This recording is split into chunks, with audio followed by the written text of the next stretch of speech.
Bonjour toi, dans une précédente vidéo, je t'avais parlé des enseignements de Jésus pour rétablir la véritable adoration dans le jour du sabbat. Aujourd'hui, je voudrais te parler du sabbat d'un point de vue général dans la Bible pour comprendre l'importance fondamentale de cet enseignement divin face aux fausses doctrines popularisées par Satan pour éloigner le chrétien de la plénitude de l'amour de Dieu.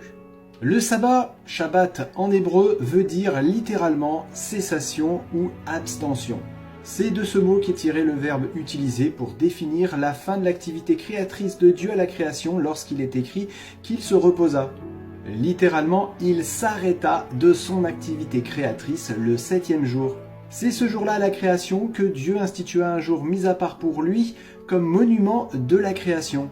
Dieu, ayant créé la terre en 6 jours, rappelle ainsi que le 7e est celui où il décida de cesser son action créatrice. C'est un jour que Dieu bénit, ce qui veut dire qu'il en fit un jour d'adoration et de bénédiction, mais il le sanctifia aussi, ce qui veut dire qu'il le mit à part et le consacra. Dieu le déclare sacré et honorable, dédié et le rend saint. Ce jour qui commence au coucher du soleil a été créé et institué par amour pour l'homme dans le cadre d'une relation privilégiée et intime avec lui. Dieu nous demande de l'observer et nous exhorte à nous rappeler de reconnaître la sainteté de ce jour mis à part par lui.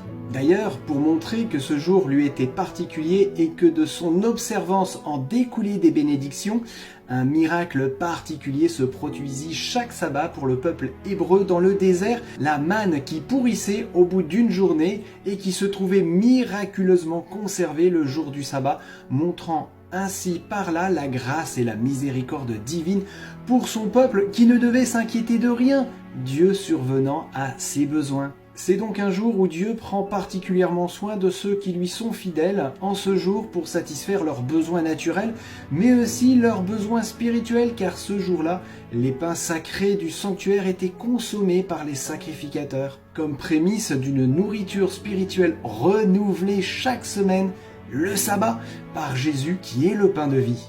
Mais en plus d'être un mémorial de la création, le sabbat est aussi le mémorial de la grâce divine afin de nous offrir la liberté sur le mal, comme il fut le mémorial de la libération d'Égypte comme signe de liberté.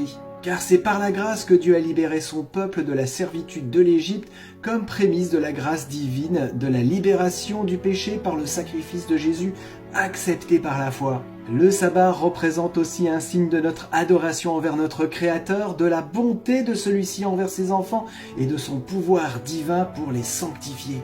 Et ce jour saint représente aussi le signe donné par Dieu au travers de Jésus, du salut offert par la grâce et obtenu par la foi, ainsi qu'un signe de sa constance, la constance divine, car Dieu ne change pas, et Jésus est le même hier, aujourd'hui et éternellement. À bientôt pour la suite de cette découverte du jour d'adoration de Dieu, le sabbat, dans la prochaine vidéo, et d'ici là, que Dieu te bénisse abondamment.